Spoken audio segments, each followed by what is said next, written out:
Magandang araw, Kabanong. Ako po pala si Edwin, 29 years old. Laking Cavite ako pero ngayon ay dito na nakatira sa Siquijor kasama ang girlfriend kong si Jonalyn at ang anak namin si Zachary. Bago pa kami mapadpad dito sa Siquijor, dati kaming parehong call center agent ni Jonalyn or Jonah na lang in short. Nagkakilala kami sa Fast Bite sa Northgate nung mapunta sa akin yung huling piraso ng apple pie sa McDo. Pahabol po pala ako ng 2 apple pie, ah. Sir, isa na lang po yung apple pie na meron sa loob. Bukas pa po kasi yung next delivery. O sige, akin na lang yung last. Laging di available, no? Opo, sir. Mga hapon pa lang po nasosold out na yan. Buti nga po ngayon, umabot pa ng gantong oras 12 a.m. na kasi noon, Kabanong. Ganito kasi yung typical na oras ng lunch ng mga call center pag 8 p.m. ang pasok. Kinuha ko na yung order ko at takmang uupo nang biglang may lumapit sa aking maganda at mainhin na babae. Kuya, nakuha ko po daw yung last apple pie. Pwedeng bilhin ko na lang po sa iyo, please. Nung unang kita ko sa kanya, parang naniniwala na ako sa love at first sight. Nasa 23 years old siya noon. Straight at black yung buhok niya na hanggang bewang. Singkit yung mga mata niya. Matangos yung ilong niya. Maputi ang balat niya. Tandang-tanda ko pa, Kabanong, yung suot niya noon na nakadress siya at naka-denim na blazer. Ay, nako miss. Ang tagal ko na kasing nakikrave nito eh. Biglang lumungkot yung mukha niya nung sinabi kong di ko sa kanya ibebenta yung apple pie. Ay, sige kuya. Inutos kasi sa akin ng TL ko. Tapos, nasabi ko na meron kaso nakalimutan ko yung wallet ko kaya binalikan ko. Tapos, pagbalik ko, nabigay na daw sa'yo yung last eh. Nakita kong na-stress na siya sa apple pie kaya naisipan ko ng tumulong. Pwede ko namang ibenta sa'yo, miss. Talaga kuya? Masayang sabi niya. Ang ganda-ganda niya pagngiti niya. Itong moment na to, yung sinabi ko sa sarili kong gagawin ko kahit ano, makita ko lang yung ngiti niya araw-araw. Gusto mo, libre na lang eh, bigay ko na lang sa'yo. Talaga? Totoo? Wala, ang bait mo naman po. Thank you po. Pero may kondisyon ako. Ay, ano yun kuya? Mamaya kung ano po yan ha. Pwedeng mahingi ang pangalan mo sa FB? Gusto kong makipagkaibigan. Matagal siyang tumingin sa akin na para bang sinusuri niya ako. Siguro iniisip niya kung masamang tao ba ako or pwede niya ba akong pagkatiwalaan sa personal information niya. Or baka tinatansya niya lang kung gusto niya bang maging kaibigan ko. Sa tingin ko naman friendly naman ang itsura ko. Nasa 5'11" yung height ko at hindi naman ako ganun kaitim pero di rin maputi. Di sa pagyayabang, Kabanong, pero sabi ng iba, kamukha ko daw si Coco Martin sa mga ibang anggulo. Siguro, ang pinagkaiba ko lang, medyo malaman-laman ako ng konti. Konti lang naman, hindi naman ako mataba at di rin naman malaki ang tiyan ko. Deal, ako nga po pala si Jonah. Inabot niya yung kamay niya sa akin para makipag-shake hands. Edwin, well, nice to meet you. Di ko na ididetalye ang love story namin, Kabanong.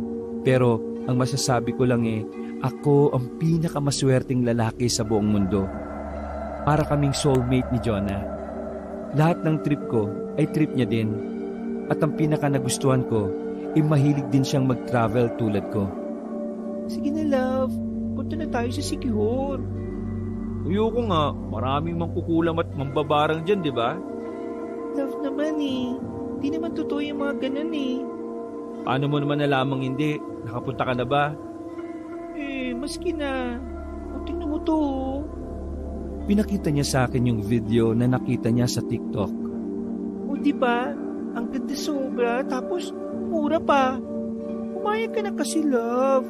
Please. Ay nako, bahala ka dyan. Kung gusto mo, pumunta ka dyan. Tapos ako pupunta ako sa Cebu.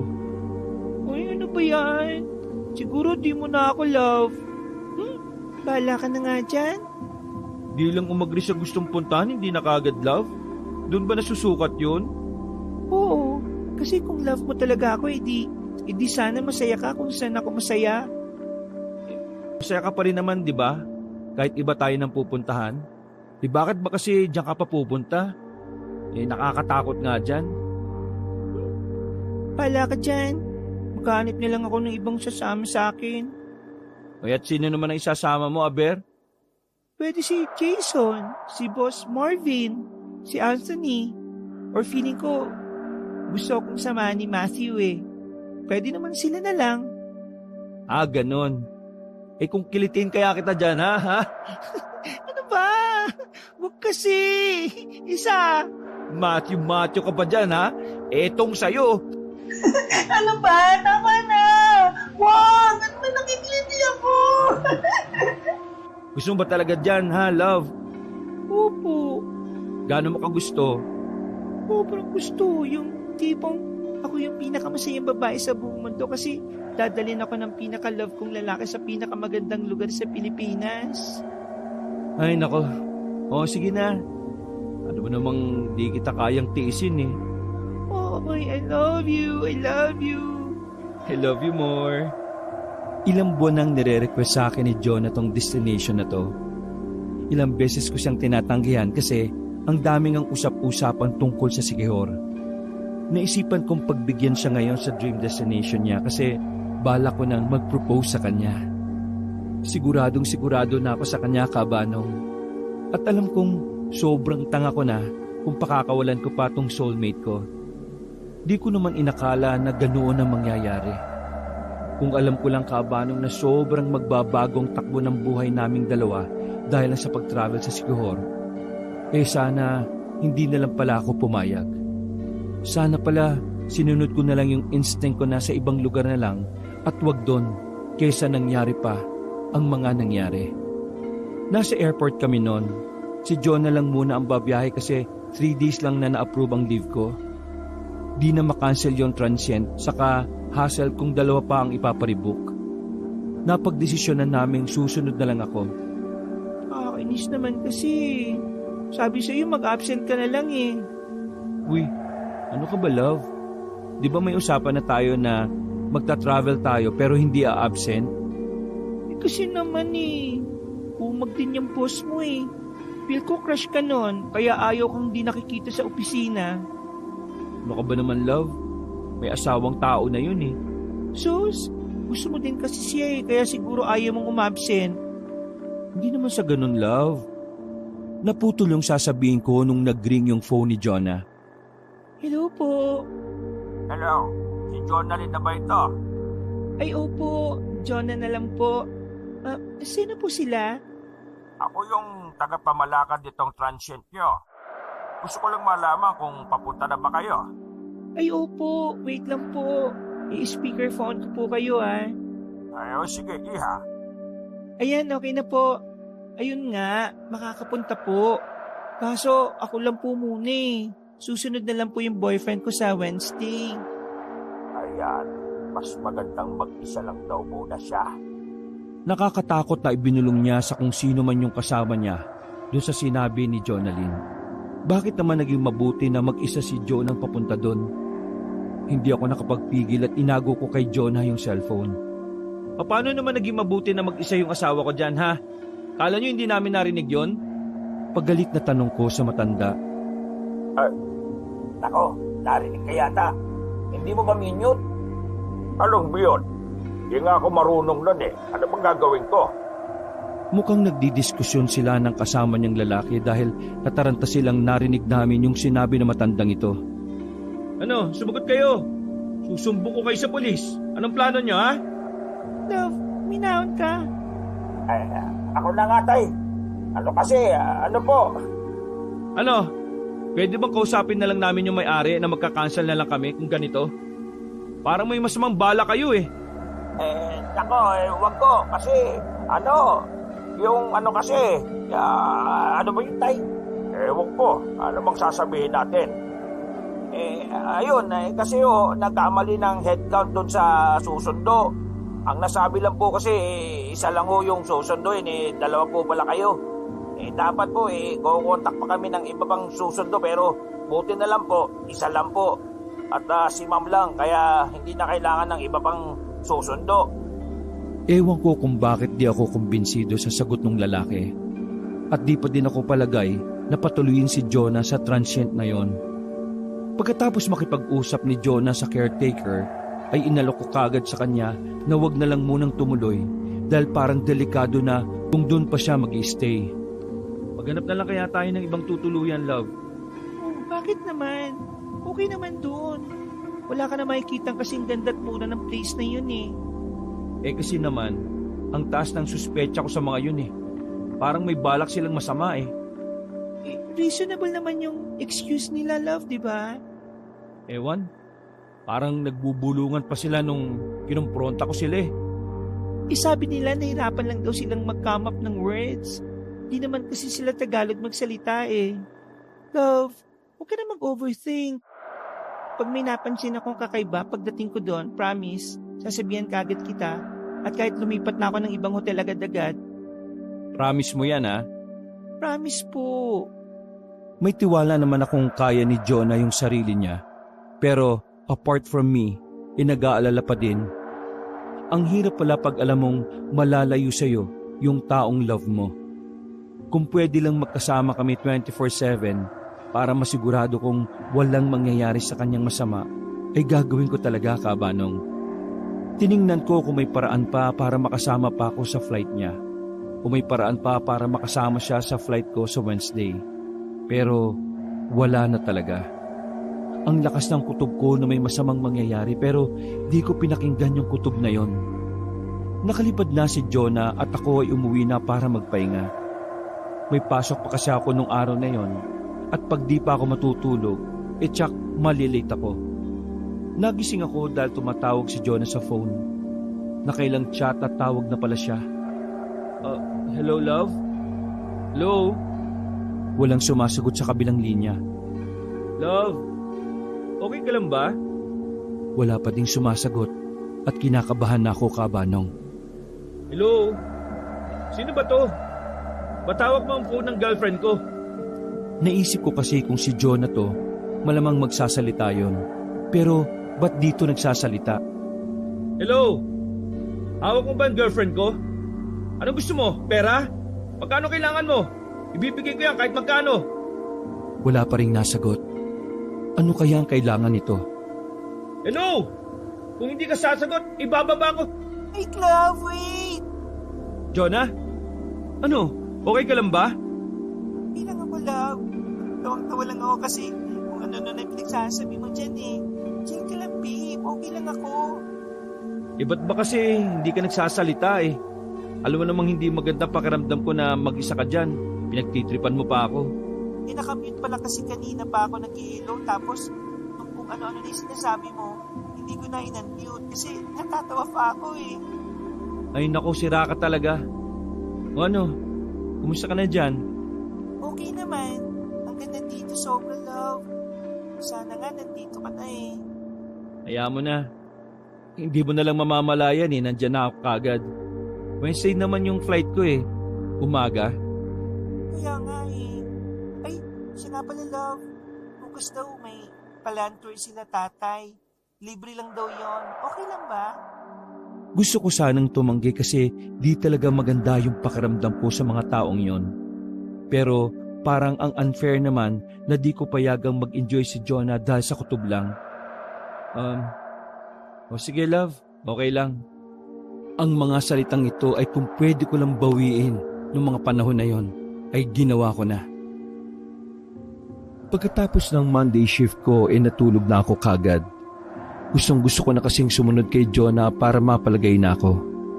Feeling ko, pag panay ang tulog ko, bibilis yung oras. Nagising ako na nagdi-ring yung phone ko. Love? Si Jonah, umiiyak. Ano kaya ang nangyari? May masama bang nangyari sa kanya? Di ko talaga mapapatawad yung sarili ko kung may mangyari man sa kanya. Asa ako, love? Para akong binuhusan ng nagyayelong tubig. Di ako makakilos, ni hindi ako makapagsalita. Sorry, love. Di ko natupad yung promise ko. Di ko naingatan ang sarili ko. Humahagulgol na si Jonah habang sinasabi yon. Sinubukan ko magsalita pero walang boses na nalabas sa akin. Nandito ako sa police station, love. Puntaan mo ako kagad, please. Binabana niya ang phone at ako naman ay napaupo na at napahagulgol. Bakit ko hinayaang mangyari to kay Jonah? Anong klaseng boyfriend ako kung di ko siya naproteksyonan? Tinry kong gumawa ng paraan para mapunta kagad ako doon, pero wala akong nagawa. Na-realize ko na pag di ka pala mayaman, hindi mo magagawa yung mga ginagawa sa movie na ura-uradong makakalipad para sa taong love nila. Tinitext ako ni Jonah ng updates pero di ko siya nire-replyan. Hiyang-hiya kasi ako sa kanya. Hindi ko alam yung sasabihin ko. Sa tingin ko nga, wala akong mukhang ihaharap sa kanya. Pinuntahan ko siya sa pinag-i-stayan niya ngayon. Mabait daw yung nakausap niya sa women's desk at pinatuloy siya sa bahay nito. Tapos na din daw yung medical legal at nakausap na siya ng pulis para hinga ng statement. Nag-doorbell na ako sa bahay na pinagtuluyan ni Jonah. Edwin, ikaw na ba yan? Ngumiti lang ako sa kanya. Bigla naman siyang tumakbo papunta sa akin. Yumakap at umiyak. Nakakainis ka. Akala ko wala ka nang paki sa akin eh. Akala ko hindi mo na ako love. Pwede ba naman mangyari yon? Soulmate kaya kita. Bakit di mo ako mini-message? Pag natawag ako sa iyo, sinasagot mo pero di ka naman nagsasalita. Paano? Nahiya kasi ako sa iyo eh. Pinabayaan kita. Hindi kita naproteksyonan. Umiyak lang si Jonah habang kinukwento niya yung nangyari. Totoo naman daw na nag-land tour sila pero nung dapat pauwi na sila, biglang tumigil sila sa parang gubat. Sinubukan daw ni Jonah na tawagan ako pero walang signal dun sa lugar kung nasan sila. Kaya naisipan niyang tumakbo pero nung tumakbo siya ay nagulat siya dahil imbis na habulin siya nung matanda at nung lalaking kasama nito, iniwan na siya doon. Akala niya ligtas na siya. Kaya nagulat siya nung may makasalubong siyang lalaking ayon sa kanya, weird daw yung itsura. Di niya na daw maalala yung nangyari pagkatapos noon. Ang alam niya lang paggising niya wala na siyang damit at masakit ang kanyang ari. Nangyayari sa akin to. Sana pala din na lang tayo naghintay ng kasal.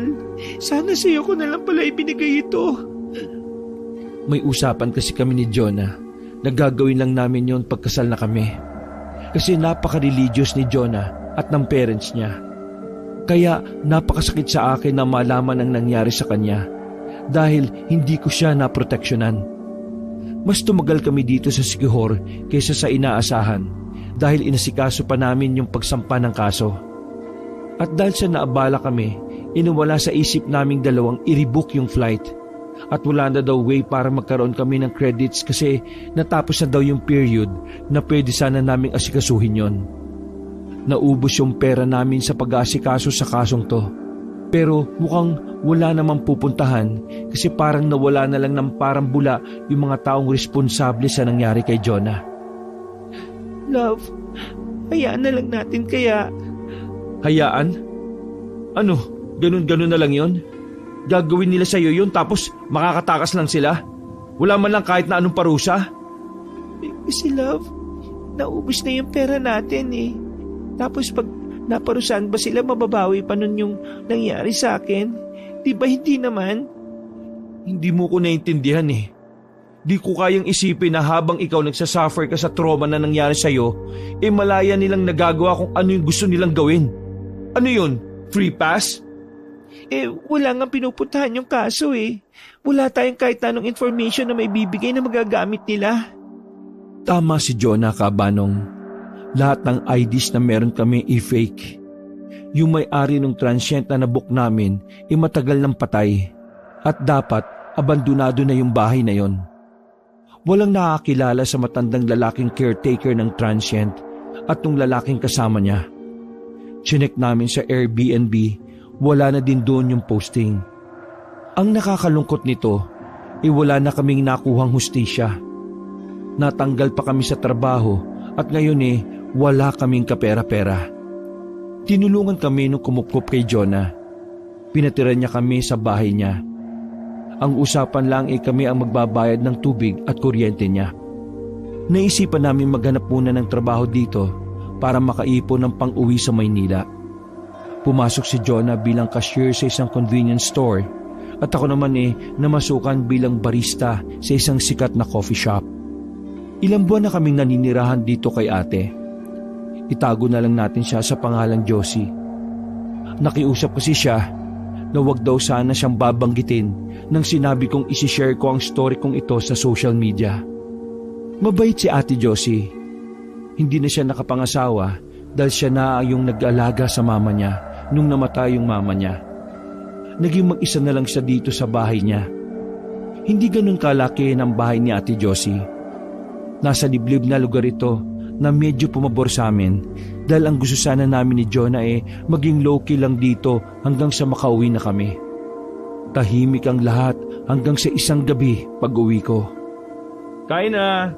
Bumili ako ng lechong manok kasi may nagtip sa akin ng malaki kanina Natuwa ata sa kakyutan ko. Wow! Favorite ko yan Akin na ako na maghahain. Inabot ko kay Jonah yung manok at aakyat na sana ako ng hagdan nang bigla siyang naduwal. Love, okay ka lang ba? At tumakbo na siya sa lababo para sumuka. Ano ba nangyayari sa'yo? May nakain ka ba masama? Pagod ka ba? Ang baho ng ulam. Pilit na pagsabi ni Jonah habang nasusuka. Inamoy ko yung manok na inuwi ko. Mamaya panis na pala to at mabaho. Ngunit pag amoy ko ay okay naman. Ang sarap pa nga ng amoy Love, okay naman Ang bango pa nga Love, hindi kayo buntis ako? Paano buntis ka? Wala naman nangyayari sa... Napatigil ako nung narealize ko kung bakit maaring buntis siya kahit walang nangyayari sa amin. Biglang nag-sink in sa akin ang nangyari kay Jonah. Nagdasal ako sa lahat ng santo kabanong na sana'y hindi totoo yung hinala ni Jonah. Inobserbahan muna namin ni Jonah yung kalagayan niya ng ilang panglinggo bago namin mapagdesisyon ng mag-PT. Ngunit hindi nakatulong yung PT. Nakailang try kami pero paiba-iba yung resulta. Minsan positive, minsan negative. Kaya napagdesisyon na namin pumunta sa doktor. Miss Jonah? Ako po yun. Pasok na po kayo sa loob. At pumasok na nga kami sa loob. Umupo po kayo. Ikaw po ba yung asawa ni Ma'am Jonah? Opo. Dok, ano po yung resulta? Paiba-iba kasi yung PT. Well, congratulations. Buntis po ang misis ninyo.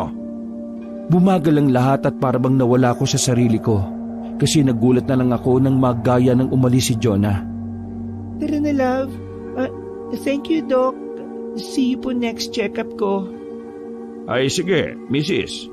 Huwag niyo pong kalimutan bawal po kayo masyadong mapagod at masela ng pagbubuntis ninyo. Hindi ko alam kung anong mararamdaman ko, kabanong. Hindi ko matanggap na nagbunga pa yung kahayupan ng rape kay Jonah. Tulala lang ako mula sa klinik hanggang sa biyaheng pag-uwi. Nabalik lang ako sa realidad nang marinig kong sumisigaw si Jonah kasi may matandang humihila sa kanya. Hindi dapat mabuhay ang anak mo! Hindi maaari! Bitiwan niyo po ako! Aray! Nasasaktan po ako! Hindi maaari! Dapat mamatay ang bata bago pa mahuli ang lahat! Tulong! Tulong! Walang atubiling itinulak ko yung matanda kahit matanda na siya. Kasi nakikita kong nasasaktan na si Jonah at sobrang natatakot na siya. Dapat mamatay ang bata bago pa mahuli ang lahat! Tiningnan ko kung may sugat ba si Jonah at nang makita kong okay naman siya, ay niyakap ko siya at inaya ko ng umuwi. Pagdating sa bahay ay umakyat na lang kami at nagpahinga na. Kailangan naming maghanap ng taong pwedeng tumulong sa aming ipalaglag yung bata. Alam kong di kakayanin ni Jonah na makita yung bata na yon, lalo na't demonyo ang tatay niya. Grabe yung kanina, no? Grabe yung takot ko noon. Kaya nga butit hindi ka naman nasaktan nung baliw na yun. Nakalimutan pala natin bilhin yung mga vitamins na kailangan ko. Bukas na lang siguro. Bigla kong napatayo sa sinabi niya. Vitamins? Pero para saan yung bibili na vitamins na yan? Para kay baby. Di ba sabi ni Doc, kailangan daw namin to ni baby? Ano? Seryoso ka ba? Ala, mukha ba akong comedian sa'yo? Bakit mo naman tinatanong kung seryoso ako? Ang weird mo, love. Naririnig mo ba yung sarili mo, Jonalyn? Itutuloy mo yung pagbubuntis mo sa anak ng hayop na yon? Problema mo, Edwin, ha? Gusto mong gawin ko? Patayin ko yung anak ko? Seryoso ka ba talaga? Tinatawag mong anak yung demonyo na yan? Bunga yan ng pag-rape sa'yo. Nababaliw ka ba, Jonah? Ikaw ang nababaliw, ano ba? So seryoso ka? Gusto mong patayin tong bata? Gusto ko lang mag-isip ka. Padalos-dalos ka Ano? Sumagot ka, di yung kunwari ka pang concern sa akin. Gusto mong patayin ko yung bata? Oo. Mas demonyo ka pa pala sa nang rape sa akin Ako, demonyo? Naisip mo ba, Jonalyn, ha? Nasa tuwing makikita ko yung bata na yan pag lumabas yan, kung pipilitin mong buhayin yan, maalala ko yung kahayupan na ginawa sa'yo. Isipin mo, di kita ginalaw kahit gustong-gusto ko na, kasi gusto kong pure ka sa kasal natin. Tapos ngayon, hindi ka na pure, may anak ka pang demonyo. Di ko alam kung ba't nasabi ko yun sa kanya, Kabanong. Sa totoo lang, galit lang ako sa sitwasyon at sa nangyari at sa desisyon niya. Pero hindi naman ako galit mismo sa kanya. Umiyak si Jonah dahil sa sinabi ko. So, di mo na nga ako tanggap dahil sa nangyari sa akin? Sabi mo, pure pa din ako para sa'yo. Sabi mo, hindi magbabago yung pagmamahal mo sa akin kahit konti. Ang tanga-tanga ko, Kabanong. Ang tanga-tanga ko. Nagpadala ako sa emosyon ko at kung ano-ano ang pinagsasabi ko. Naggalit kasi ako na kinumpara niya ako sa hayop na nang-rape sa kanya. At nagalit ako na pinilit niyang buhayin yung bata. Ikaw ba, Kabanong? Kaya mo bang buhayin at palakihin yung anak ng hayop na nanggahasa sa taong mahal mo? Ngunit hindi ko kaya makitang umiiyak si Jonah. Kaya pinili ko na lang na lumabas para makapagmuni-muni. Halos 1 oras na pala akong naglalakad at 9:00 na. Naisip kong magyosi muna bago umuwi para kumalma. Nagyoyosi ako sa tindahan nang hindi ko maiwasang makapakinig sa usapan ng 2 lalaking nagiinom sa tapat ng tindahan. Ay ano, pre, hindi mo ba nadidinig? Wala naman, pre. Pakinggan mo kasi. Ano ba yun? Wala nga Alam mo, lasing ka lang. Pakinggan mo kasi. Panay ka salita paano mo mapapakinggan? Na-curious ako't nakinig din. May mahinang tunog ng di ko malaman kung ibon ba o paniki. Basta tunog ito ng hayop. Hala, oo nga pre Ang dami, pero parang layo naman. Hindi mo ba alam, pre, na pag malayo daw yung tunog, ibig sabihin malapit sila. At pag malayo sila, malakas naman yung tunog. Gets ko na. So malayo sila. Alam mo, pre, ang bobo mo. Nag-grade 2 ka ba? Ito na lang, Ito, naamoy mo ba yon? Wala naman. Mag-concentrate ka kasi. Ito, pumikit ka tapos sumingot ka ng malalim. Parang ganito. Yan, ganyan. O ikaw nga. Pumikit yung lalaki at nakita kong akmang may kinuha yung isang lalaki sa likuran niya at nilagay sa ilong ng lalaking nakapikit. Ang baboy mo! Ikaw kaya paamuyin ko ng utot mo! Bao ng mga trip mo Ano nga ba pre? Ano, masarap ba? Kadiri! Parang nalasahan ko yung utot mo! Natatawa-tawa pa ako habang nakikinig ng biglang may kumalabog sa bubong. Uy, ano yun? Uy, parang kalabog sa bubong yun Baka may lumapag na aswang. Wala namang buntis dito Tara, puntahan nga natin. At isa din akong nakitakbo. Diyos ko, wag naman sanang si Jonah ang inaaswang. Sana walang masamang nangyari sa kanya. Pagdating ko sa bahay ay nagkakagulo doon at ang daming nagchichismisan. Ano pong meron? May 3 iba't ibang aswang daw kanina na umatake sa bahay na to. Totoo po. Isang parang baboy ramo, tapos yung isa tiktik, at may isang manananggal. Grabe, sabay-sabay sila. Paano nyo naman nalamang aswang yun na bear? Kamukha mo eh. Abay, loko ka. Nagtatanong na maayos eh. Talurky. Di karaniwan ng ganyan. May kakaiba dyan sa bahay na yan, kaya ganyan. Taga dyan ho ako, tay eh. Ano bang kakaiba? Hindi ko masabi, iho, pero maganda lagi mong bantayan ang asawa mo dahil takot ng aswang sa amoy ng tatay. Tumango ako at nagpasalamat at saka pumasok sa loob ng bahay. Pagpasok ko nakita kong umiiyak si Jonah habang nagkukwento kay Ate Josie. Pagkakita nila sa akin ay binili na lang ni Ate Josie si Jonah sa akin at tumakyat na din siya. Ano mahal, okay ka lang ba? Tumingin lang sa akin si Jonah at saka yumuko sa lamesa. Oo nga pala, di kami okay bago ko umalis ng bahay kanina. Lumapit ako para yakapin siya pero agad naman siyang umiwas. Sorry sa mga nasabi ko kanina. Naguguluhan lang din ako, Jonah. Maalala ko palang yung nangyari sa iyo para na akong nababaliw. Nawawala na ako sa sarili ko. Alam mo, tama ka eh. Patayin na lang natin tong batang to. Kung yan yung tingin mong tama o di sige. Agad namang umakyat si Jonah matapos sabihin yon, saka nag-lock ng pinto.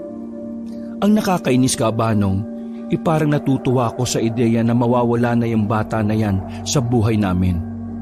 Nung unay akala ko'y seryoso si Jonah nung sinabi niya yon, dahil may pagkaslow ako. Nung napansin ko na lagi na lang siyang umiiyak at kinakausap yung tiyan niya at nagsosorry sa anak niya, doon ko lang na-realize na ang selfish ko. Naggrabe yung gusto kong ipagawa kay Jonah dahil lang sa pride ko at sa sarili kong nararamdaman. Ilang araw ko nang sinusuyo si Jonah pero talagang matigas siya. Feeling ko nasaktan ko siya ng gusto sa gusto kong ipagawa sa kanya at sa mga nasabi ko. Pinapabayaan niya na yung sarili niya. Halos hindi na siya kumakain at hindi na din niya ginagamit yung mga pangontra na pinayo ng mga kapitbahay. Isang araw, nakita ko siyang may kausap na di pamilyar na babae sa may pintuan. Hindi ko naririnig yung boses ng kausap niya dahil nabulong lang ito. Pero dinig na dinig ko na parang excited si Jonah. Salamat ate Opo, kakainin ko na po ito kagad. Hindi ko na po ipapakita sa kanila kasi baka agawin pa nila Salamat po, ingat. Oh mahal, sino yun? Di ba sinabihan ka na huwag ka makakausap ng kung sino-sino at may mga aswang nga dito? Aswang? Ang ganda-ganda ni ate, aswang? Nagtaka ko kasi sinabihan niyang maganda yung babaeng kausap niya kanina. Nakita ko naman ito kanina na hindi naman ito maganda. Ano? Maganda? Oo. Saka binigyan niya ako ng masarap na pagkain, Tingnan mo. Pagkapakita sa akin ni Jonah ng pagkain na ibinigay sa kanya, agad ko itong tinabig. Dahilan para mabasag ito. Yung sinasabi ni Jonah na masarap na pagkain, parang pinaghalo-halong lamang loob ng baboy, manok at isda at punong-puno ito ng matatabang uod na nakalagay sa isang garapon. Edwin, ang sarap-sarap ng pagkain tinapon mo. Sayang naman Sa inis niya nagdabog siya pataas. Paanong masarap tong pagkain panay uod at may dugo-dugo pa ito? Iba yung nakikita ko. Nakumpirma kong si Jonah ang may ibang nakikita nung umuwi si Ate Josie at tinanong kung bakit may mga uod at lamang loob sa sahig. Dahil sa pagpapabaya ni Jonah ay kinailangan siyang dalhin sa ospital. Na-realize kong dapat kong tanggapin ang batang nasa sinapupunan ni Jonah kung mahal ko talaga siya dahil sa sinabi ng doktor. Magandang gabi. Gising na po ba yung pasyente? Dok, good evening po. Tulog pa po siya Mabuti naman at nakakapagpahinga siya. Di ko na muna siya iistorbehin pero pwede ba kitang makausap? Sige po. Sa labas na lang po tayo para hindi maistorbo si Jonah. Lumabas kami ng kwarto at nagsimula na magsalita si Doc. Tapatin na kita, iho. Hindi maganda ang kalagayan ng asawa mo. Po? Doc? Bakit po? Normal sa buntis ang nadidepress at mukhang malala ang kay Jonah. Alam mo ba kung anong sinasabi niya sa akin? Ano po, Doc? Mas mabuti pa daw na mawala na lang yung bata sa sinapupunan niya kesa mawala ka. Hindi ko alam kung ano man ang meron sa inyo at wala ako sa posisyon para umusyoso at makialam. Pero gusto ko lang sabihin na di lang ang bata ang pwedeng mawala sa iyo. Nangihina na ang katawan ng asawa mo. Maaaring pati siya ay mawala kung patuloy pa din ang gagawin niya sa sarili niya. Matapos namin mag-usap ni Doc, napagdesisyonan kong maglakad-lakad sa labas para makapag-isip-isip. Hindi ko na-realize na ganito na pala yung nagiging epekto ng mga pangyayari kay Jonah. Hindi ko alam na ganun niya ako kamahal na kahit sobrang sakit sa kanya, kaya niyang mawala yung anak niya, wag lang akong mawala. Bakit pa ang selfish ko? Tanong ko sa sarili ko.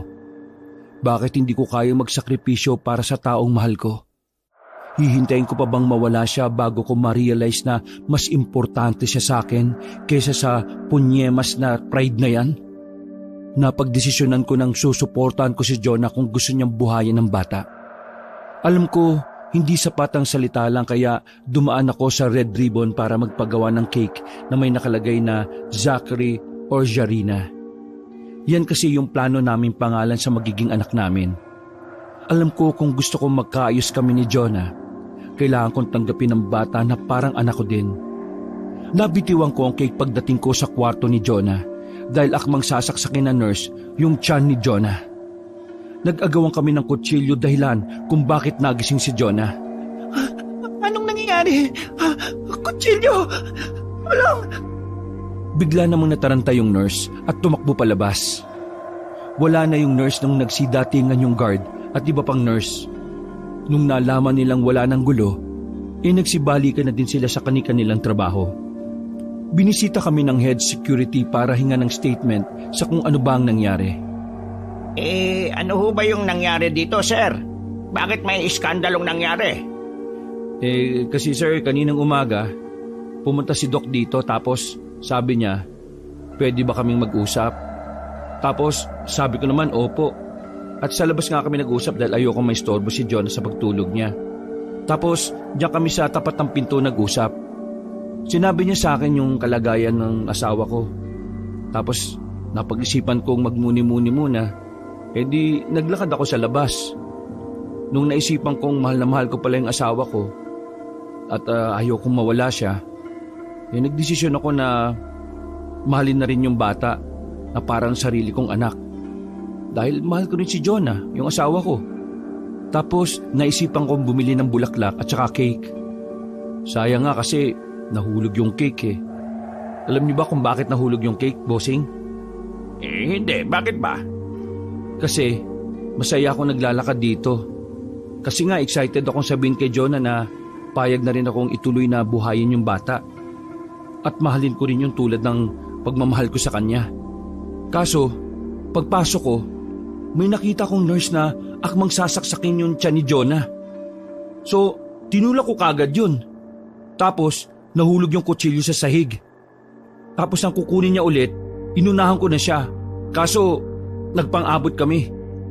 Nag-agawan kami sa kutsilyo tapos nagising si Jonah. Ayun, nagsisigaw siya ng tulong. Pagkatapos na nataranta yung nurse. Kinuha niya yung kutsilyo at tumakbo tapos biglang nagsidatingan yung ibang tao. Tapos nag-alisan na rin sila, yung security guard at saka yung ibang nurse. Tapos yun nga, pumunta na kayo dito. Tapos, sinabi nyo, ano yung nangyari? Bakit may iskandalo? Tapos, sinabi ko, kasi sir, uulit ka na naman sa umpisa ng kwento mo . Paulit-ulit, dami mong sinabi. Pwede mo namang part lang ng nurse yung may kutsilyo yung sinabi mo . Para sana detalyado sir . Pwede mo bang i-describe sa amin yung itsura ng nurse na sinasabi mo? Inexplain ko sa kanya yung itsura ng nurse na gustong pumatay kay Jonah. Ayon yun sa pagkakaalala ko. Parang wala namang nurse na ganito yung itsura dito eh. Sigurado ka bang dito nagtatrabaho yun? Actually, wala naman po akong nabanggit na dito nagtatrabaho yun eh. Ang sabi ko lang po, nurse. Naka-uniform ng nurse eh. Kayo lang po nag-assume dyan ng kung ano-ano. Pinasa na yung sketch ng nurse ng itsurang ibinigay ko sa barangay at nagpa-blatter na din kami. Pauwi na kami pero naisipan muna namin kumain sa karinderya malapit sa bahay ni Ate Josie. Love, seryoso ka ba sa sinabi mo kanina? Masayang tanong ni Jonah.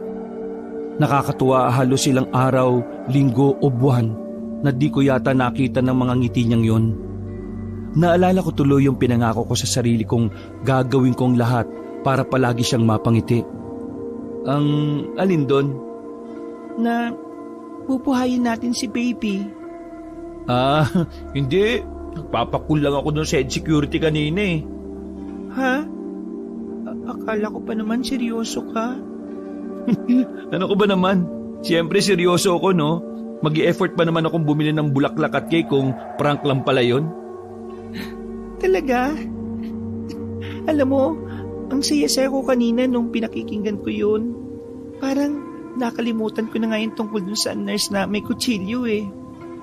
Ha? Sus, in love ka na naman sa akin no? Pero, Jonah, mahal, kailangan natin mag-ingat ha. Ewan ko ba pero parang ang lapitin mo sa disgrasya eh. Simula nung mabuntis ka. Oo nga eh.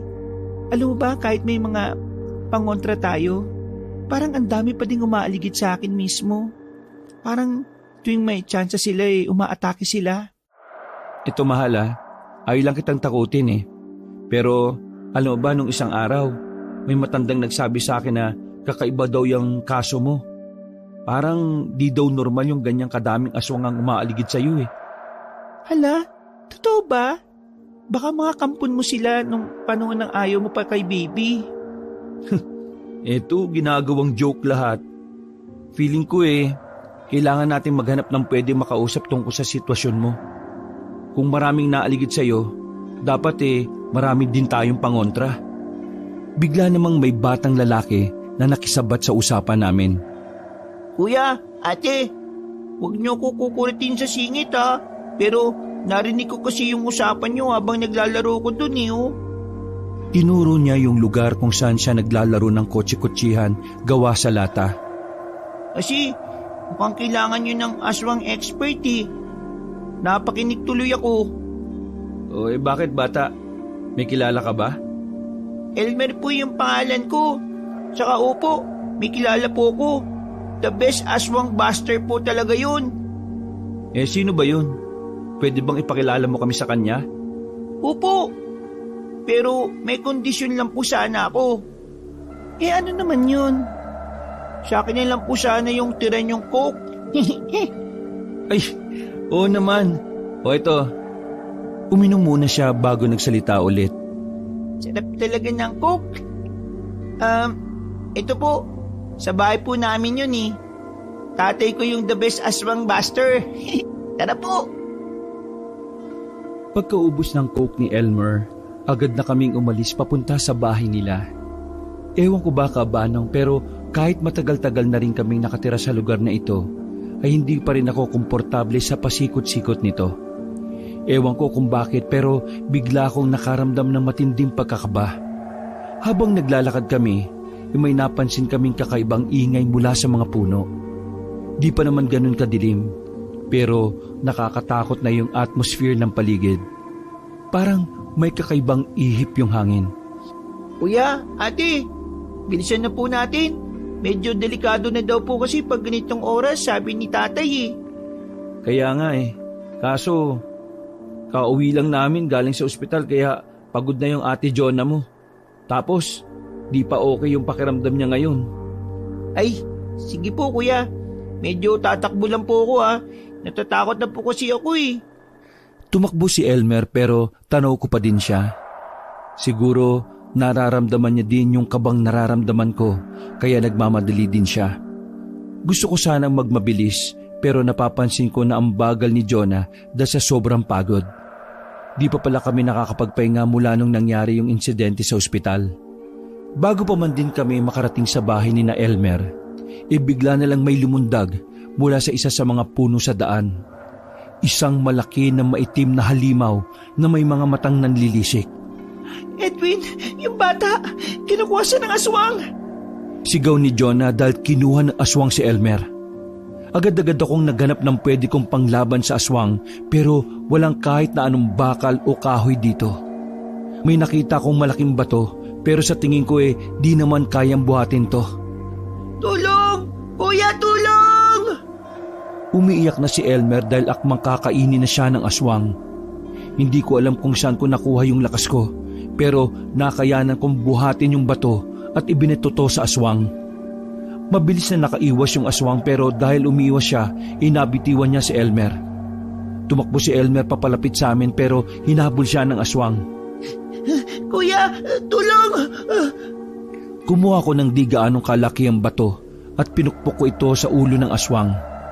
Maliit na sugat lang yung naging epekto nito sa aswang pero makikita mong nasaktan siya kaya tinake advantage na namin to para makatakbo. Tumakbo kami pero sinundan pa din kami ng aswang. Maya-maya ay may lalaking na nagasapaan ng aswang dahilan para mapalhod ito.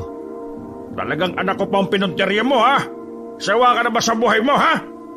Kitang-kita ko kung paanong nag-anyong tao yung aswang at ang nakakabigla siya yung nurse na nagtangkang sumaksak kay Jonah kanina. Di ko napigilan yung sarili kong lumapit sa kanya at pinagsusuntok ito. Halos mawalan na ng malay yung binatilyong lalaki nung inawat ako ng tatay ni Elmer at ni Jonah. Tama na yan. Kakailanganin natin siya. Tinali ni Mang Jose yung kamay at paa ng binatilyo at kinumutan ito. Tulungan mo ako. Kailangan natin siyang ipasok sa loob. Pagpasok namin sa bahay, medyo nanginginig pa ako dahil biglang nag-sink in sa akin yung mga nangyari. Hindi ko alam kung saan ko nakuha yung tapang ko kanina. Ang alam ko lang kanina kinailangan kong lumaban kung hindi mapapahamak ako, si Elmer o si Jonah. Bakit hindi pa natin patayin yung hayop na yan? Huwag ka magpadalos-dalos, iho. Kakailanganin natin siya. Paano po kung maging aswang ulit siya? May pinakita yung tatay ni Elmer na parang hiyas at nilagay niya yon sa garapon na may mga kasamang kamukha nito. Hindi siya magiging aswang hanggat wala sa kanya to. Kailangan nating malaman kung anong pakay niya. Siya nga pala. Ako si Jose. Mas kilala ako dito sa bayan bilang Mang Jose. Anak ko si Elmer. Inutusan ko siyang daling kayo dito pag may pagkakataon. Hindi ko lang alam sa batang to ba't ganitong oras pa ginawa. Tatay, kasi po wala po sila sa bahay nila Kauwi lang po nila tapos pinatapos ko muna silang kumain. Hindi ba po kasi ako nakakapagsaing Nakakaya kung aayain ko kagad sila dito nang wala pa silang kain. Aba, pasaway ka talagang bata ka. Okay ka lang ba? Di ka ba nasaktan, ha? Goods na goods naman po ko, tay. Di nga po ako natakot Kung nakita mo lang, tatay, sinapa ko yung aswang. Talaga lang, ha? O siya, maligo ka na at magpahinga. Maghapon ka nang nasa labas Agad namang sumunod si Elmer sa tatay niya at tumakit na sa taas ng bahay nila. Maraming salamat nga pala sa inyo, ha? Kung wala kayo, baka napano na yung anak ko. Naku, wala po yun. Feeling nga po namin napahamak yung anak nyo dahil sa amin Medyo habulin po kasi ako ng aswang ngayon. Kung alam nyo lang, sa dami ng aswang na napatay ko maraming gustong gantihan ako sa pamamagitan ng anak ko. Sabi nga po ni Elmer. Siya nga pala, ako po pala si Edwin. Jonah po. Nakipag-shake hands kami kay Mang Jose at nag-iba yung reaksyon niya nang mahawakan yung kamay ni Jonah. Mukhang may ideya na ako kung bakit ka lapitin ng aswang. Pero magandang malaman natin ang totoong pakay nila mula sa aswang na to. Kumuha si Mang Jose ng tubig sa banga at pinaagos sa mukha ng binata. Dahilan para maimasmasan ito at magising. Anong kailangan nyo? Bakit nyo ako tinali? Pakawalan nyo ako! Tulong! Tulong! Alam mo namang walang makakatulong sa'yo dito hingi ka pa ng tulong. Ay, bakit gusto mong kunin yung anak ko? bakit ko naman sasabihin sa inyo? Ba't nagmamatigas ka, ha? Kumuha si Mang Jose ng tansong pako at inilagay sa pagitan ng kuko ng binatang aswang. Aray! Alam mong di lang yan ang kaya kong gawin. Marami na ako napatay na aswang. Huwag po.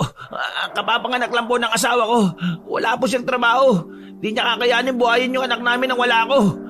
Di sagutin mo yung tanong ko. Napagutusan lang ako. May nakakita kasing nag-uusap ang anak mo at yung mag-asawang yan, kaya gusto nilang pigilan ko yung pagkikita ninyo. Anong problema niyo sa amin, ha? Bakit lahat kayo halos galit na galit sa amin? Yung anak niya, yung batang yan, yung batang nasa sinapupunan niya, hindi siya pwede mabuhay. Sinabi na sa akin yan dati. Anong meron ba sa anak ko? Nanahimik yung binatang aswang at mukhang ayaw sagutin yung tanong ni Jonah. Kumuha ng tansong krus si Mang Jose at takmang isasaksak sa puso ng aswang. Ano? Hindi mo sasagutin? Huwag! Oo, sige na. Sasabihin ko na. Yung anak mo, yung batang nasa sinapupunan mo, siyang tatapos ang lahi ng buong aswang. Nagulat kami sa narinig namin. Hindi makapaniwala si Jonah. Pero kitang-kita sa mga mata ng aswang ang takot at kitang-kita kay Mang Jose na alam niya na yun ang dahilan. Nang matapos na namin kausapin ay dapat papatayin pa din namin ang aswang. Pero pinigilan kami ni Jonah. Sinabi niyang naniniwala siyang wala nang gagawing masama ang aswang at hanggat wala na yung hiyas nito sa kanya, hindi na naman siya magiging aswang. Naawa si Jonah sa asawa at anak ng binatang aswang kung papatayin daw namin ito. Malakas na ang kutob ko na yan na ang dahilan. Simula pa lang nang lumapit kayo dito naramdaman ko na Paano niyo po nasabi? Ibig niyo po bang sabihin, matagal niyo na po kaming kakilala? Oo. Naramdaman ko na may kakaibang lakas na dumadaloy sa iyo, iha. Nandun ako nung may matandang umatake sa iyo. At simula nun inobserbahan ko na mga kilos at galaw ng aswang sa paligid mo. At hanggang sa makakaya ko pinoprotektahan kita. Hindi ko po alam kung anong gagawin ko. Hindi ko naman po ginusto to Gusto ko lang po ng normal na pamumuhay. Kaya kitang tulungan. Kailangan ko gumawa ng pamahid na makakapagtago ng amoy mo sa mga aswang. Pero kailangan ko pa pumunta sa kagubatan para sa sangkap nito. At para sa ritual na dapat nating gawin. Aalis po kayo? Mga gaano katagal po? Baka po bago pa kayo makabalik may masama na naman mangyari sa asawa at anak ko. Ngumiti naman si Jonah nang mabanggit ko ang salitang anak ko. Hindi ko alam kung paano niyo pa nakuhang kiligin sa sitwasyon namin ngayon na sobrang nakakabahala. Dumito na muna kayo sa bahay ko. Ligtas to dahil takot lumapit ang mga aswang dito. Kailangan ko din bantayan niyo si Elmer habang wala ko, ha? Siya na lang ang meron ako nang dahil sa mga aswang na yan. Kinuwento ni Mang Jose yung nangyari sa pamilya niya. Halos buong pamilya niya pala ay napatay ng aswang bago pa man din siya matuto ng mga orasyon at maging maalam sa paano pumatay ng aswang. Buntis daw yung asawa niya sa dapat ay bunso nilang anak nung mapatay ito ng aswang. Kaya grabe na lang ang malasakit niya nung nakita niyang pinuputak din ng maraming aswang si Jonah. Kinabukasan ay umalis na si Mang Jose. Binilinan niya kami ng mga dapat at hindi dapat gawin. Sinabihan niya din si Elmer na huwag munang lumabas dahil kailangan na maging mas maingat pa kami ngayon na wala siya upang protektahan kami. Sinunod namin ang lahat. Pero nung nag-text si Ate Josie kung pwede daw ba kaming makita, ay walang atubili kaming umalis ng bahay para puntahan siya. May sakit daw kasi siya at kailangan niya ng tulong namin ngayon. Pagdating naman namin sa bahay ni Ate Josie, wala naman siya doon. Tapos nung palabas kami, ay nagulat kami na nandun yung binatang aswang. Anong ginagawa mo dito? Hindi kami natatakot sa iyo, ha? Anong ginawa mo kay Ate Josie? Alam kong si Aling Josie lang ang paraan para lumabas kayo sa bahay ng mamamatay aswang na yon. Bakit? Anong balak mo? Bakit mo kami pinapunta rito? Oo nga, hinayaan ka namin makatakas. Please, tigilan mo na yung anak ko. May anak ka din. Sana maintindihan mo. Hindi ako pumunta dito para guluhin kayo. Gusto ko lang magpasalamat. Di ko gustong maging aswang pero wala akong choice. Nung ipinamana sa akin ng nanay ko yung hiyas na yon. Alam ko, hindi na ako magiging tulad ng dati pero naisip kong dapat na akong magbago. Lalo na't may anak na ako. Pwede mo naman sanang tinex yan. Bakit kailangan papuntay mo pa kami kung wala ka talagang balak na masama sa amin? Nag-usap kaming dalawa ni Aling Josie na tulungan kayo. Bakit? Kakilala mo si Aling Josie? Nakakapag-usap kayo? Aswang ang dating nobyo ni Aling Josie. Naging magkaibigan sila ng mama ko dati. Nagulat kami sa narinig namin. Ano yun? Kinupkup lang ba kami ni Ate Josie dahil gusto niya ding patayin yung bata? Pero ang tagal na namin nakatira dito. Wala naman siyang masamang ginawa o binalak man lang sa amin. Huwag niyong isiping masama si Aling Josie ha. Talagang tinulungan niya kayo kasi may hinala na siya nung nakausap niyo pa lang siya sa women's desk. Ha? Paano niyo nalaman? Alam naming lahat ang tungkol sa propesiya.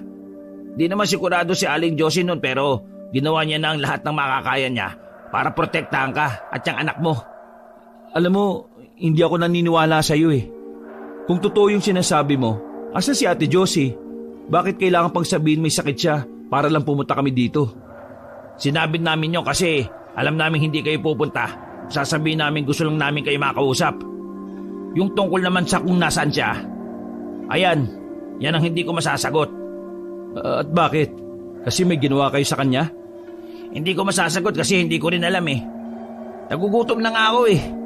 Sabi niya bibili lang siya ng merienda pero hanggang ngayon wala pa siya. Kailangan na namin bumalik sa bahay ni Mang Jose. Pakisabi na lang kay Ate Josie, salamat sa lahat. May isasabihin pa pala ako, last na. Dami kong kwento. Munti ko na makakalimutan yung dahilan ba't ko kayo gustong makausap. Uy, ano nga yun? Anting-anting nagawa sa hiyas ng mga aswang. Yan ang makakatulong sa inyo. Dumating si Ate Josie na may dalang merienda. Pero mas pinili na lang naming umuwi. 4:00 na kasi at natatakot kami na baka gabihin kami sa daan. Hindi namin alam ni Jonah kung dapat ba namin paniwalaan yung sinabi ng binatang aswang na yon. Di na din namin alam kung mapagkakatiwalaan pa ba si Ate Josie. Meron kaming utang na loob sa kanya, pero ngayon sa tingin namin kaya niya lang kami kinupkop dahil sa may balak din siyang masama sa bata. Napagdesisyon na namin ni Jonah na wag na lang sabihin kay Mang Jose yung pakikipagkita namin kay Ate Josie at yung pakikipag-usap namin sa binatang aswang na yon. Naisip namin na baka magalit siya sa amin na hindi namin sinunod at tinayaan pa namin si Elmer mag-isa dito kahit binilinan niya na kaming wag namin pabayaan ito. Isang gabi, habang naghahapunan kami, ay dumating na si Mang Jose. Tatay! Tumakbo at yumakapagad si Elmer sa tatay niya. Bigla kong na-excite sa magiging anak namin ni Jonah. Ganyan din kaya siya kapag umuwi ako galing sa trabaho. Kain na po. Kumusta po yung lakad niyo? Tanong ni Jonah habang nag-aayin ng plato at baso para kay Mang Jose. Ayos naman. Nakuha ko na yung kailangan ko. Mamaya pagkatapos natin kumain tuturuan ko kayo kung paano gamitin yung pamahid. Kayo dito, wala naman bang nangyari? Wala naman po. Nandito lang po kami sa bahay. Hindi po kami lumabas. Di naman kaya. Diba kuya, Bigla kong sinubuan ng malaking manok si Elmer para di matuloy yung sinasabi niya. Oo nga pala. Lumabas kami saglit kasi bumalik kami ng gamot ni Jonah. Mga 30 minutes lang yon. Nakabalik din naman kaagad kami. Mukhang nagets naman ni Elmer yung paglaki ko ng mata sa kanya. Kasi di na niya tinuloy yung sinasabi niya sa tatay niya. Pagkatapos kumain ay itinuro na ni Mang Jose kung paano gamitin yung pamahid.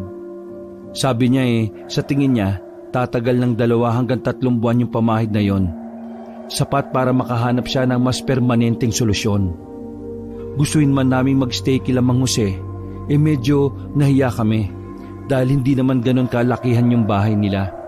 Parang saktong-sakto lang sa kanilang 2 kaya nagpaalam na kami pumunta sa kalapit barangay para madali pa din kami makakapunta-punta kila Mang Jose. Ilang araw na ang lumipas nung dito na kami nakatira sa bago naming inuupahan. Nung una akala namin sapat na yung proteksyong pamahid na ibinigay sa amin ni Mang Jose.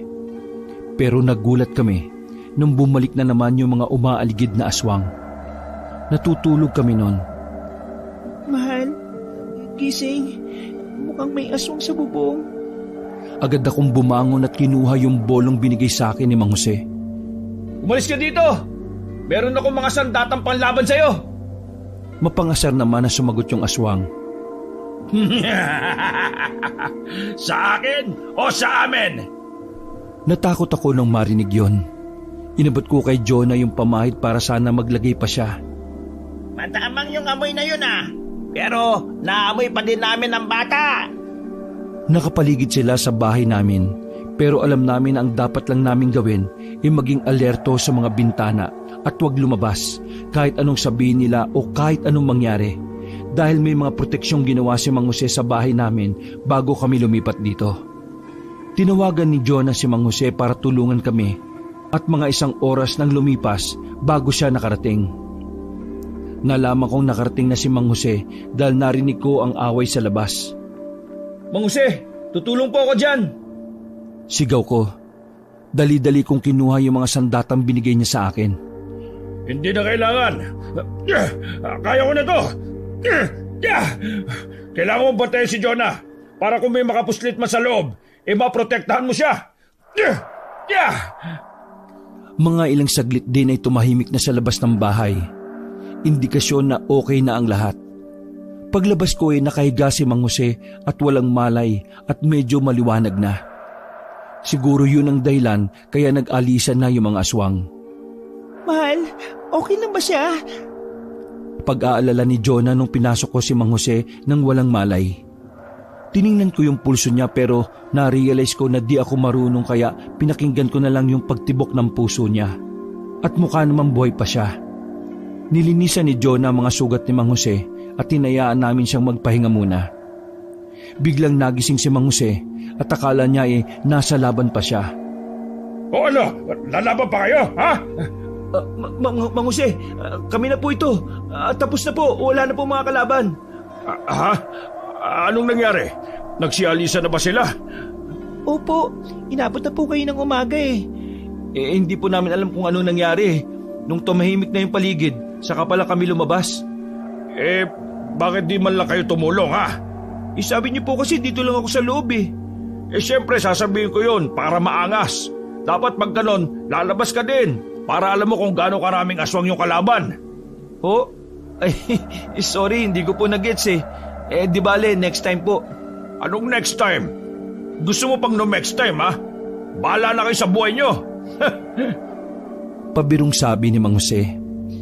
Mukhang wala na pong bisa yung pamahid na binigay nyo Kaya nga po Sabi pa nung isang aswang kagabi mas malakas daw kasi yung amoy ni baby. Kaya wa-effect na sa kanila yung pamahid. Kaya nga hindi ko inasahan na mangyayari ito. Pero hindi ko inasahan na ganitong kaaga. Wala pa ako nahahanap na paraan para tigilan kayo ng aswang Nagkatinginan kami ni Jonah. Feeling ko parehas naming naisip yung tungkol sa sinabi ng binatang aswang. Mang Jose, ano kasi? Tumango si Jonah as encouragement para sabihin ko na kay Mang Jose yung totoo. Pero nahihirapan ako at nahihiya. Ano po kasi? Ano ba yun? Oo nga, love. Ano ba kasi yun? Sabihin mo na lang. May gusto po kasing sabihin si Jonah sa inyo. Hala, bakit ako? Ikaw na. Ay nako, sasabihin niyo ba o aalis na lang ako? Ano po kasi? May hindi po kasi kami sinabi sa inyo. Natatakot po kasi kami baka magalit po kayo Kaya nga pwede po mag-promise muna kayo na Mang Jose na hindi kayo magagalit bago namin sabihin. Ay nako, aalis na nga lang ako. Teka, wag. Kasi Mang Jose, nakipagkita kami sa binatang aswang Yung pinakawalan natin. Ano? Ano na naman bang pumasok sa isip nyo at ginawa nyo yun, ha? Kung sawa na kayo sa buhay nyo, sabihin nyo lang, ha? Hirap na hirap akong proteksyonan kayo tapos kayo, nagpapabaya lang. Okay naman kami, Mang Jose. Pero, ayun nga, kaya namin nabanggit kasi may nabanggit rin yung aswang sa amin. O anong sabi? Anting-anting nagawa sa hiyas ng aswang daw po. Nagulat kami kasi biglang tumayo si Mang Jose at nagsisigaw. Tama! Ba't ba di ko naisip yun? Ang galing nyo May solusyon na tayo sa problema. Para siyang ewan na masayang masaya sa narinig niya. Pinagyayakap niya pa kami ni Jonah. Hooray! Awkward na sinabi ni Jonah para suportahan yung kasiyahan ni Mang Jose. Tara, kailangan natin gawin yun para matapos na itong problemang ito. Hinilan niya kami pero pumalag muna kami. Sandali lang po. Baka pwedeng mag-toothbrush muna kami. Agad-agad ka na naman May mga muta pa nga kami Sorry. Masyado lang ako masaya O sige na, bilisan nyo na nang magawa na natin to kagad. Pagdating sa bahay nila ay agad-agad ginawa ni Mang Jose ang anting-anting at ibinigay ni Mang Jose ang anting-anting kay Jonah. Binili niya na dapat hindi ito malayo kay Jonah habang buntis siya kay Zachary at di naman dapat malayo kay Zachary pag pinanganak na siya. Dahil alam na nga ng mga aswang na nasa lugar na to kami, ikinailangan naming lumipat sa mas malayong bayan. Pero dito pa rin sa Siquijor dahil ayaw naming malayo kila Mang Jose. Sa araw ng paglipat namin, habang nag-aayos ng mga gamit, nagkaroon kami ng maikling pag-uusap ni Jonah. Mahal, sigurado ka na ba sa desisyon nating to? Malayo ito sa lahat ng nakasanayan natin Oo, mahal. Kailangan natin ng panibagong simula. At para din ito sa kaligtasan na magiging anak natin. Tingnan mo, mas mapayapa dito. Mas mabuti to para kay baby. Sabay hinaplos ko ang tiyan niya at hinalikan dahilan para mapangiti si Jonah. Tama ka, love. Sana nga maging ligtas at tahimik ang buhay natin dito. Grabe, sobrang nakakapagod yung sunod-sunod na pangyayari simula nung lumapag ako dito sa Siquijor. At totoo ngang naging mapayapa ang pamumuhay namin sa bagong bayan kung saan kami lumipat. Nang dumating ang araw ng panganganak ni Jonah, si Mang Jose at Elmer ang sumama sa amin sa ospital. Habang naghihintay kami sa waiting area, inapag-usapan namin ang mga paghahanda para sa bagong miyembro ng pamilya. Sigurado ako magiging ligtas na ang bata sa anting-anting na ginawa ko. Alam mo ba, ginawa ko pa to mula sa pinakamalakas na hiyas ng aswang para siguradong wala nang masamang aswang ang makakalapit sa kanya. Maraming salamat, Mang Jose. Malaking bagay ito para makampante kami. Sobrang laking peace of mind sa amin to At kung kailangan niyo pa ng tulong, alam niyo naman na nandito lang kami palagi. Nang ipinanganak si Zachary ay agad-agad naming isinuot sa kanya ang anting-anting na bigay ni Mang Jose. Sa unang mga araw pa lang niya, makikita na nakakatulong sa kanya tong anting-anting. Napakatahimik niya. Kahit ang mga iyak niya ay mahinahon din. Tingnan mo siya, Edwin, Ang tahimik lang niya. Parang alam niyang protektado siya. Oo nga, love Parang nakakaramdam siya ng kapayapaan mula sa anting-anting. Salamat sa Diyos at may extra protection siya. Sa mga sumunod na araw naging regular ang pagbisita namin kina Mang Jose at Elmer o sila sa amin. Naging parang extended family na ang turingan namin sa isa't isa. Isang araw, habang nagkakape kami sa labas, nakita namin papalapit si Mang Jose. Kumusta ang pag-adjust sa bagong lugar? Wala naman bang kakaibang nangyayari? So far, so good, Mang Jose. Tahimik ang lugar na ito. Si Zachary, nako, kung makikita mo lang araw-araw, lumalaking malusog at masaya. Salamat sa lahat ng tulong at proteksyon na binigay mo sa amin, Mang Jose. Pakiramdam namin, dito na talaga kami sa lugar na ito magiging masaya at ligtas Yun naman ang pinakamahalaga. At tandaan nyo kung may kailangan kayo, isang tawag lang, pupuntahan ko kayo kaagad. Sa paglipas ng mga araw, unti-unti naming naramdaman ang kapayapaan at seguridad sa aming bagong tahanan. Isang hapon, habang nagpapahinga kami sa ilalim ng lilim ng punong mangga sa aming bakuran, nagkaroon kami ni Jonah ng malalim na pag-uusap habang si Zachary ay mahimbing na natutulog sa duyan na ginawa ni Mang Jose para sa kanya. Alam mo, love, minsan hindi ko maiwasang isipin lahat ng pinagdaanan natin Paano kung hindi tayo nagdesisyong lumipat dito? Paano kung hindi tayo binigyan ng proteksyon ni Mang Jose? Love, sa lahat ng nangyari, natutunan ko na ang pinakamahalaga sa lahat ay ang pagmamahalan natin sa isa't isa at sa mga taong itinuturing nating pamilya. Walang pagsubok na hindi natin malalampasan basta't magkakasama tayo. At higit sa lahat, kailangan nating mahalin at alagaan ng bawat isa. Hindi lang bilang mag-asawa, kundi bilang kapwa-tao. Yun ang nagbigay sa atin ng bagong pamilya dito. Totoo yan. Nakakamanghang isipin na kahit sa pinakamahirap na mga oras ng buhay natin may mga taong handang tumulong at umalalay sa atin. Parang naging pamilya na natin si Mang Jose at Elmer. Oo, at doon ko natutunan na ang pagmamahal ay hindi lang sa mga oras ng kasiyahan. Mas kailangan to sa oras ng kagipitan. Dapat tayong magbigay ng pagmamahal ng walang hinihintay na kapalit. At doon mo makikita ang tunay na kabutihan sa mundo. Katulad ng ginawa sa amin ni Mang Jose at Elmer, naging malaking bahagi na sila ng buhay namin. Hindi dahil may kailangan sila sa amin, kundi dahil pinili nilang mahalin at protektahan kami bilang kanilang pamilya. Natutuwa ako sa kabila ng lahat. Mas pinili nating magmahal at magtiwala.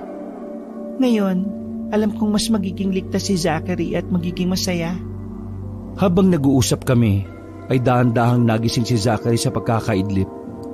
Ngumiti siya sa amin na parang naiintindihan niya ang pinag-uusapan namin. Tumayo kami, magkahawak kamay at naglakad pabalik sa bahay. Puno ng pasasalamat sa aming mga puso sa bagong buhay na tinatamasa namin. Isang buhay na pinatatag ng pagmamahal at pagkakaisa. Wakas.